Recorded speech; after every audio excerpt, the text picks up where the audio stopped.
गणपते नमः। श्री बागेश्वर बालाजी की जय, सन्यासी बाबा की जय, सनातन हिंदू एकता पद यात्रा की जय, भगवती आदिशक्ति कात्यायनी माता की जय, वृंदावन बिहारी लाल की जय और सभी पत्रकार बंधुओं की जय। आज प्रसन्नता की बात है कि एक दिन बाद ही ठीक कल 7 तारीख से 16 नवंबर तक भारत की एक सबसे बड़ी 2.0 यानी हम अपने जीवन काल की दूसरी पदयात्रा प्रारंभ कर रहे हैं। 150 करोड़ भारतीयों की 150 किलोमीटर की हिंदू एकता पदयात्रा। ये पदयात्रा सनातन धर्म की विचारक यात्रा है। इस देश को कास्टवाद में खोखला किया है। हम इस देश में राष्ट्रवाद चाहते हैं। हम तलवारों की लड़ाई पर भरोसा नहीं करते, विचारों की लड़ाई पर भरोसा करते हैं।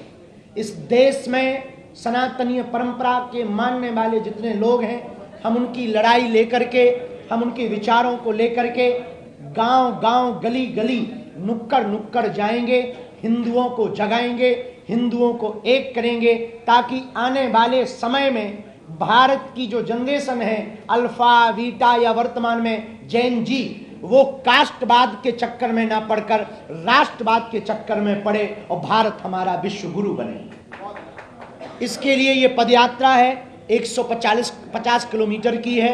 कल प्रातःकाल 7 बजे से कात्यायनी माता मंदिर पर मंचीय कार्यक्रम प्रारंभ होगा। इसमें राष्ट्रगान और हनुमान चालीसा के साथ पदयात्रा प्रारंभ होगी। प्रतिदिन 7 शपथ ली जाएंगी। लगभग 40,000 पदयात्री का रजिस्ट्रेशन बागेश्वर धाम पर हो चुका, जो पूरे भारत वर्ष से आ रहे हैं, जगह जगह, कोने कोने, गली गली से आ रहे हैं। 80 करोड़ हिंदू इस देश में रहते हैं। उन सभी हिंदुओं की लड़ाई हम गांव गांव, गली गली में पहुंचकर लड़ रहे हैं। हमारा उद्देश्य एकमात्र है कि इस देश में हिंदू एकता हो, सनातन एकता हो। हम मुसलमानों के खिलाफ नहीं, हिंदुओं के पक्ष में पदयात्रा कर रहे हैं।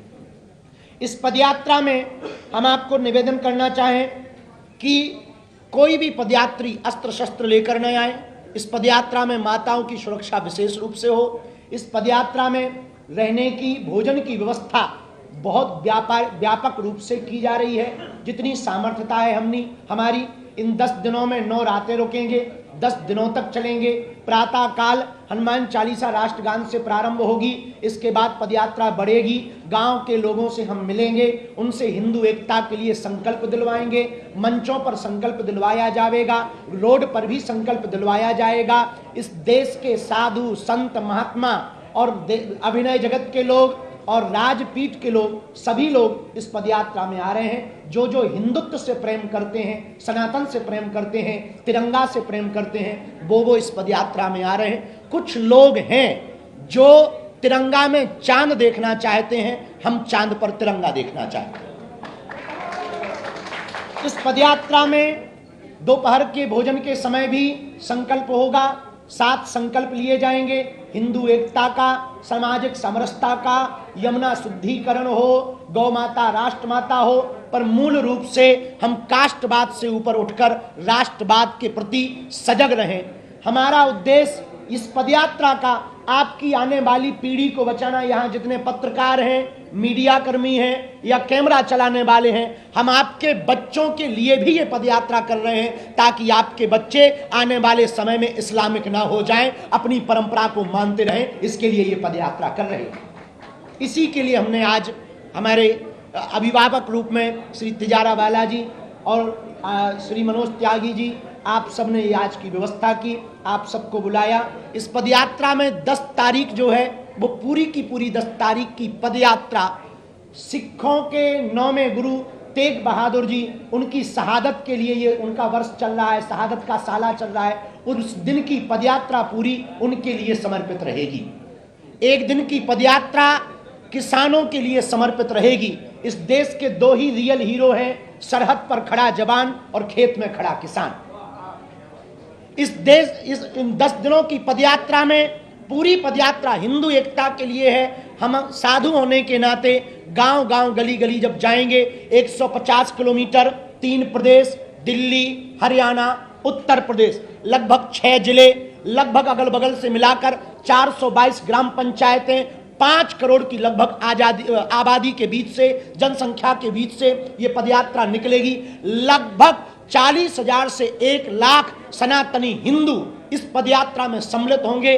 देश के संत, महंत, महापुरुष, अभिनेता, नेता, खेल जगत के लोग इस पदयात्रा में आएंगे और हम गांव गांव, गली गली जाकर हिंदू एकता की भिक्षा मांगेंगे।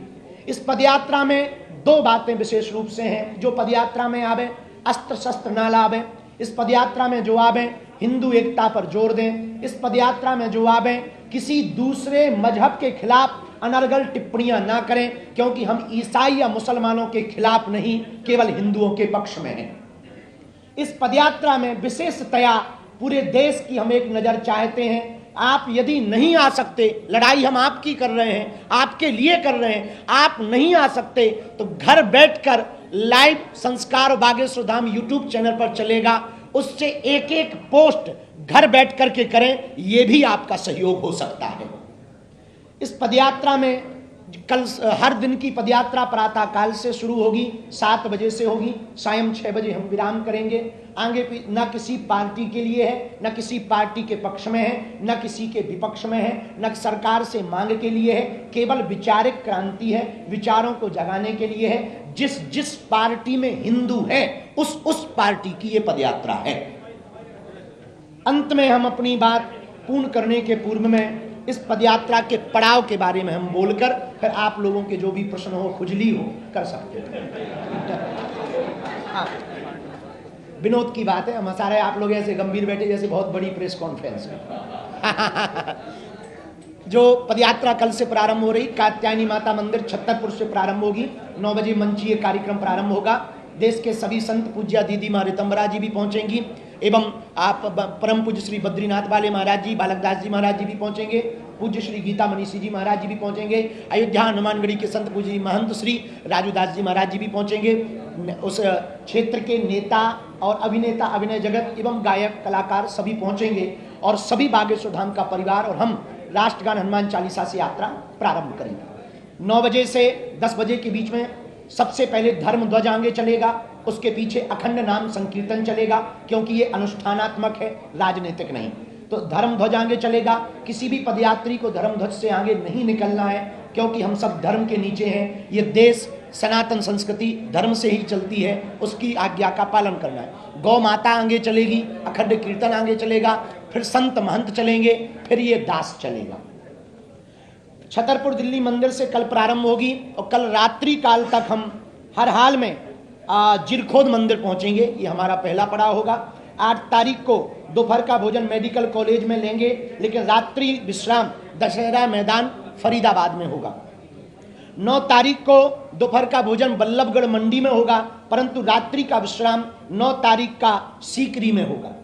10 तारीख को दोपहर का भोजन विश्राम पृथला में होगा, रात्रि विश्राम पलवल में होगा।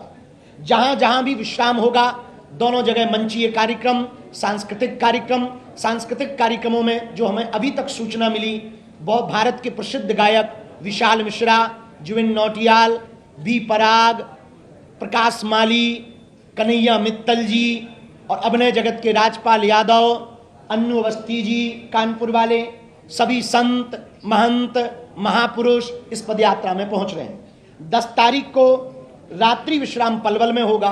11 तारीख को सुबह 7 बजे पदयात्रा प्रारंभ होगी। दोपहर का भोजन प्रसाद विश्राम पलवल शुगर मिल में होगा, परंतु रात्रि विश्राम 11 तारीख का मित्रौल में होगा। 12 तारीख को बंचारी में दोपहर में रुकेंगे, रात्रि विश्राम होडल मंडी में करेंगे। 13 तारीख को कोटवन बॉर्डर सेल्स टैक्स पर दोपहर का विश्राम होगा, रात्रि विश्राम सांस्कृतिक कार्यक्रम कोसी मंडी में होगा। 14 तारीख को बैकमेड इंडस्ट्री कंपनी के सामने दोपहर में रुकेंगे, परंतु रात्रि में गुप्ता रेजिडेंसी में कोसी के आगे रुकेंगे। 15 तारीख को दोपहर का भोजन विश्राम यादव हरियाणा ढाबा के पास होगा, रात्रि विश्राम वृंदावन पहुंचने के पूर्व राधा गोविंद जी मंदिर में होगा। और 16 तारीख वो होगी जो 10 दिन की यह यात्रा 150 करोड़ भारतीयों की यात्रा, 150 किलोमीटर की यह पदयात्रा, हिंदुओं की एकता की पदयात्रा, सामाजिक समरसता की पदयात्रा 16 तारीख को राधा गोविंद जी मंदिर से प्रारंभ होगी, छठी कला होते हुए श्री बांके बिहारी लाल जी के चरणों में समर्पित होगी। यमुना से यमुना तक की पदयात्रा है, बालाजी का बांके बिहारी से मिलन की पदयात्रा है, हिंदू से हिंदू एकता की पदयात्रा है, माया और शक्ति की नगरी दिल्ली है, माधव की नगरी वृंदावन है, वहां तक की यह पदयात्रा है। इसके बाद जिसके मन में जो भी छोटी मोटी खुजली हो बोले। जाति एक ऐसा मुद्दा है जो बहुत संवेदनशील है। जी, सिर्फ एक प्रश्न, आप जनमानस को समझाएंगे क्या?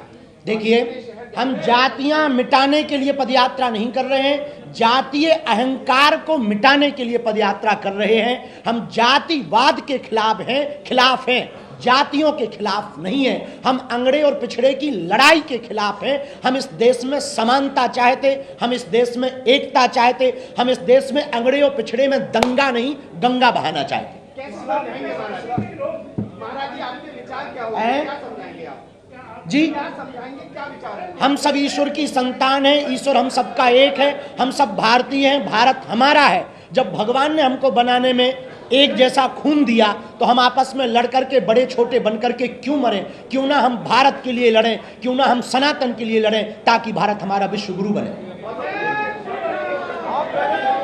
इस्लाम बड़ा खतरा है कि इस्लामिक हो सकता है भारत?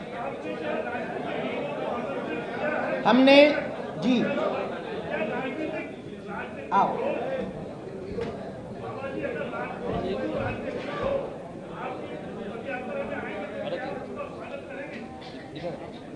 हमने सभी पार्टियों को आमंत्रित किया, पत्र भेजकर किया।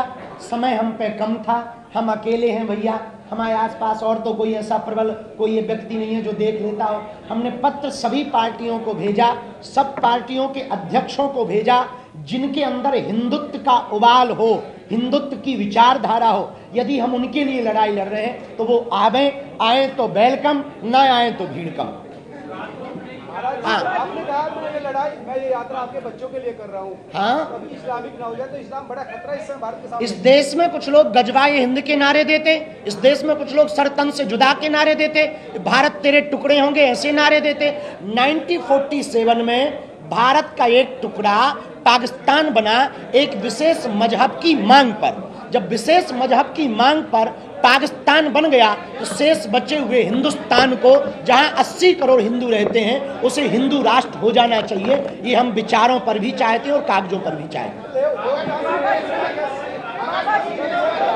एक एक बोलो, थोड़ा आप ऐसे हो जाओ। अगर राजनीति में कोशिश की गई किसी के द्वारा, अगर किसी के द्वारा राजनीतिकरण करने की कोशिश की गई तो महाराज जी के पास क्या उसका रोल है? देखिए, कोई हमारी पदयात्रा का राजनीतिकरण करे, ये उसकी निजी मानसिक कुंठित संकुचित विचारधारा का प्रतीक है।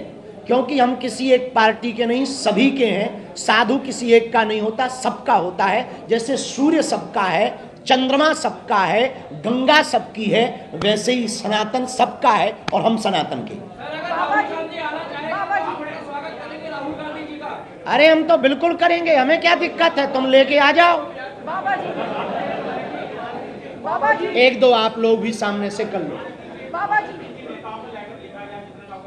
देखिए, हमने तो पदयात्रा में पत्र भेजा है, धाम की कमेटी के द्वारा भी भेज दिया, एक बालक को भेजा, बाकी मेल कर दिया, जिसमें सभी पार्टियां जो भारत में इस तरफ में बहुत प्रसिद्ध हैं, सभी पार्टियों को, चाहे वो सपा हो, बसपा हो, कांग्रेस हो, भाजपा हो, सबको हमने भेजा। बाबा जी, पार्लियामेंट से बनेगा हिंदू राष्ट्र, पदयात्रा से थोड़ी बन पाएगा, कैसे जी? ये इतना बड़ा जो निर्णय है वो पार्लियामेंट ले सकता है। पार्लियामेंट निर्णय ले सकती है, पर जब तक जनता उसको अपनी विचारधारा में नहीं उतारेगी तब तक वह संकल्प पूर्ण नहीं होगा। इसलिए आज तक जितनी पदयात्राएं हुई वो वृंदावन से दिल्ली तक हुई। हम दिल्ली से वृंदावन तक इसलिए जा रहे हैं कि राजपीठ को धर्मपीठ के पास जाना चाहिए, ये हमारा उद्देश्य है। बाबा जी, जनता को आप इसके लिए मैच्योर करेंगे, जनता मांग करेगी, जनता प्रेशर बनाएगी। जनता ही अगर मांग करेगी तो ही हिंदू राष्ट्र। जनता के बिना, समाज के बिना कोई भी संकल्प, पूर्ण नहीं हो सकता।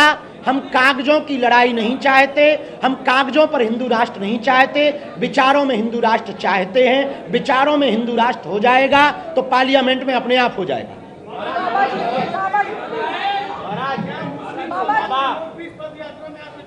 सिख परंपरा के पूरा समुदाय आ ही रहा है।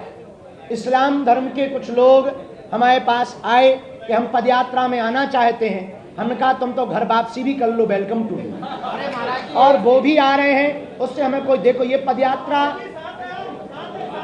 ये है फैज खान, वे कह रहे साथ में है, तो ये पदयात्रा सबकी है।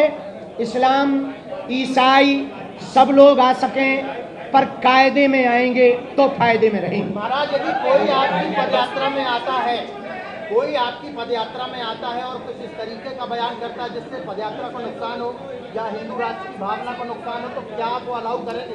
हमारी पदयात्रा में सबको बोलने के लिए नहीं है। आप सब बोलें, पर जो संकल्प के लिए हो रही है वही बोलें। हमें दूसरा भय ये है, कुछ लोग हमारे पदयात्री बनकर दूसरे मजहब के पूजा पाठ के केंद्रों को कोई नुकसान न पहुंचाए, ये हमारी विशेष प्रार्थना पदयात्रियों से तो है ही है, पर प्रशासन से जरूर है कि उस पर नजर रखें। धन्यवाद।